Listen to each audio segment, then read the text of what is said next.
My betterlicious person, good morning, good afternoon, good evening, depending on when this video take reach you.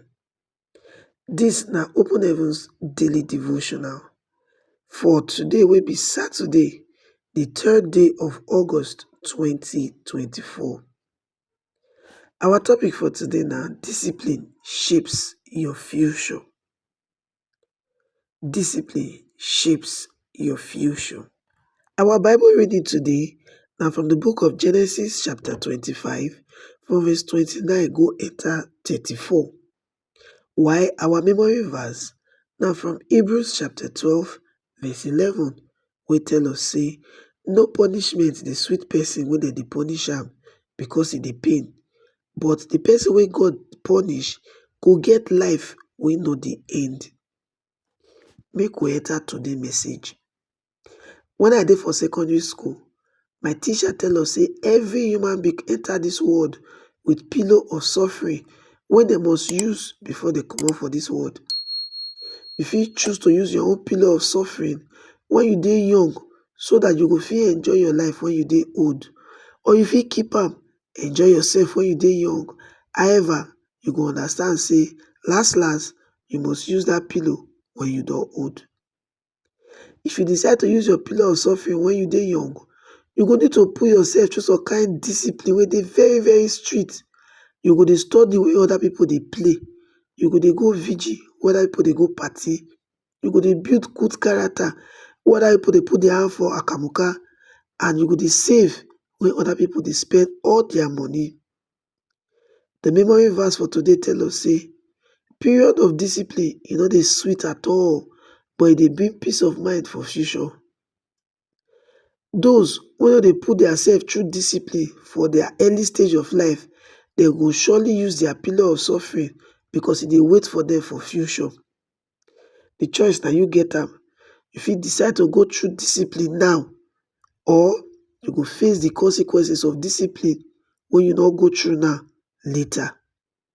Ecclesiastes 7 verse 8 tell us say to finish anything wey you start better pass when you take start am, just as to dey patient better pass to dey proud. Your end dey more important than your beginning. E no matter whether dem born you for poor background. Wetin matter be say you decide say you cannot end your life poor. E no matter if na hell you dey go. Wetin matter be say you end up for heaven.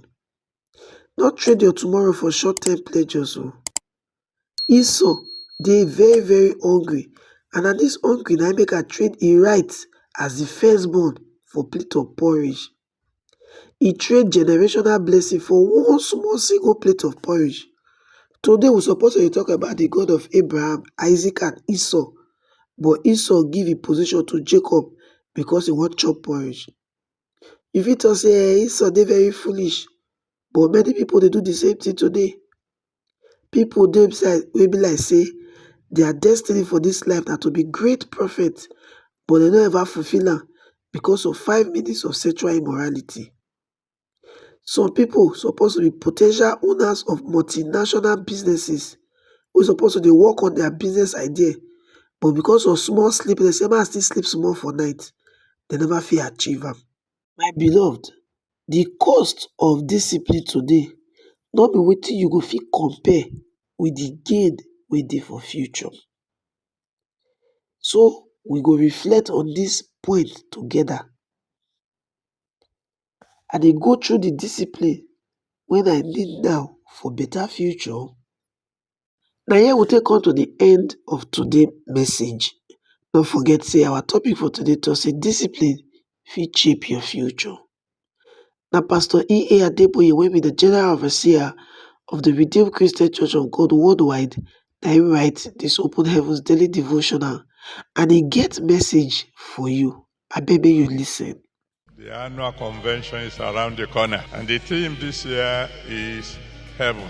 That should tell you that the convention this year is going to be a convention like you have never seen it before. Whenever they ask you what's the vision of the Redeemed Christian Church of God, we have always said, vision number one, we want to make it to heaven. Number 2 is to take as many people as possible with us. And so I want you to do your very best from right now to begin to inform your friends, your relatives, your co-workers about this year's convention. It's going to be very, very wonderful.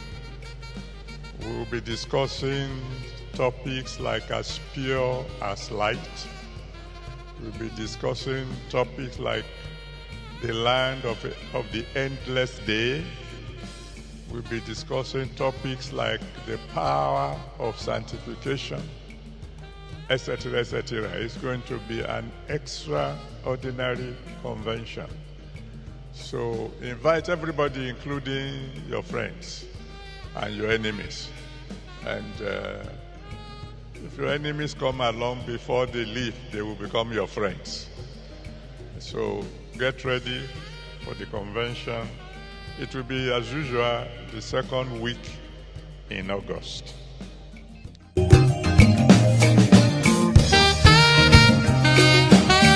Abeg no forget say dis na still favours blog.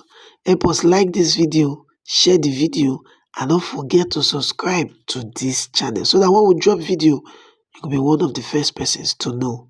We go meet again for our next video.